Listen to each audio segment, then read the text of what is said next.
The book today is The Last Policeman, which is the first book of a trilogy called The Last Policeman Trilogy. So we're going to do all three of them today. I mean, it's October, it's getting chilly, the leaves are falling, and we've come to the end of things, and this is the perfect setting for a post-apocalyptic end-of-the-world trilogy. Except it's not quite post-apocalyptic, and we're not quite at the end of the world. We're about 3 months out. See, the world's, there's an asteroid coming, and it's going to hit the Earth, and there's absolutely nothing anyone can do about it. Bruce Willis isn't going to head out there. The Deep Impact shuttle isn't going to go out there. We're done. It's coming. Get used to it. And that's like the plot of every other meteor comet gonna strike the Earth movie, book that we've had in the last, 3 or 4 decades. Summarize pretty much this: something's gonna hit the Earth, people are going crazy.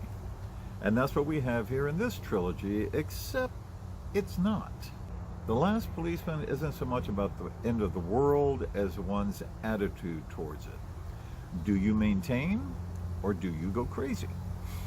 In this case, the main character, Hank Palace, a police detective in a New Hampshire town, decides he's going to maintain. His job, that is. Newly appointed as a detective from patrol, pretty much because every other detective quit after news that the asteroid will strike the Earth in about 3 months. I mean, really, why work? Especially as a police detective, which is a guarantee of conflict with the thousands of your local citizenry opting to go crazy. And while Hank regards his maintaining the job as the properly heroic response, I suspect that's due to the chance which the pending disaster has wrought. See, he's a bit too dense and impolitic to survive the small-town politics necessary for a mere patrolman to make detective grade. Doesn't matter that he's capable. Doing the right thing all the time isn't always a good career move, especially when an asteroid is about to hit the Earth. So it is with a sense of gratitude that Hank pursues his duties. He's not entirely alone. A few other cops have stayed on, but theirs seems a dedication to routine and all the comfort that provides. Or the comfort of getting high with cops you know as the world crashes. At any rate, Hank finds himself in the middle of a murder mystery, one of his own devising, when he decides that a body found hanging in a McDonald's bathroom, it's not really a McDonald's, it's a former McDonald's gone rogue after the corporation dissolved, because, asteroid strike. So anyway, there's a body in there, and he decides that this is not a suicide, but a murder. Now, suicide is quite vogue at this time, so his decision is a bit outside the pale, but reasonable. There's unexplained bruises on the victim, and the victim used a rather expensive belt, not in keeping with his otherwise shabby dress. Okay, fine, go with your instincts, but really, why bother? Everyone's going to be dead in 3 months anyway. Because life needs meaning. Otherwise, you might as well hang yourself in a rogue McDonald's bathroom. If that requires you to launch a diligent criminal investigation of an ultimately pointless case, then that's what you do.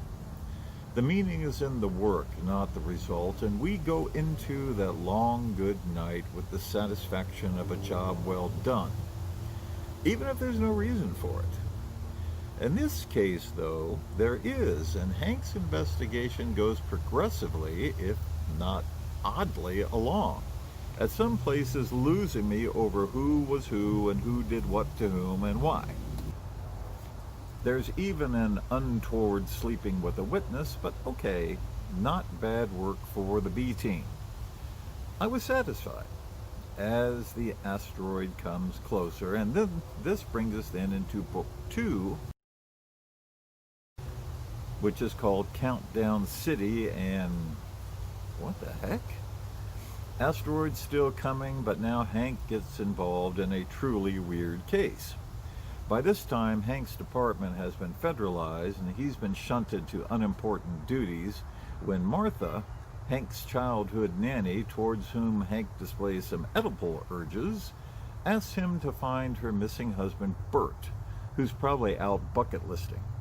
With 77 days left to live, seems like a reasonable reaction on Bert's part, and maybe that's what Hank should have said to Martha, but hey, he's got the hots, and accompanied by his sister Nico, who is a conspiracy nutcase, or maybe not, he goes in search of the wayward husband.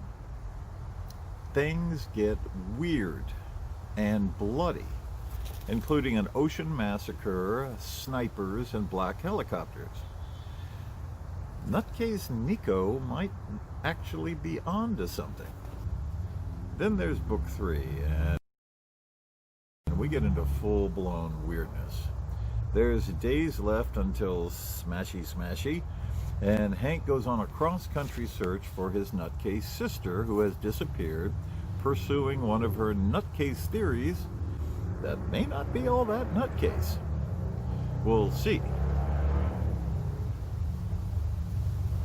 There's a lot of stuff in this last novel that simply doesn't ring true, such as the cop commune in the woods. And one suspects this was written because Winters simply cannot leave an impending asteroid strike up in the air, so to speak. Gotta wrap it up. And Winters does, with one of the most satisfying end-of-the-world endings I've read since Earth Abides, which mitigates a lot of intervening weirdness, but not by much. So read this trilogy for the first book, and it's rather decent murder mystery, and then read the other 2 for closure. You'll be fine. Old guy here. See you later.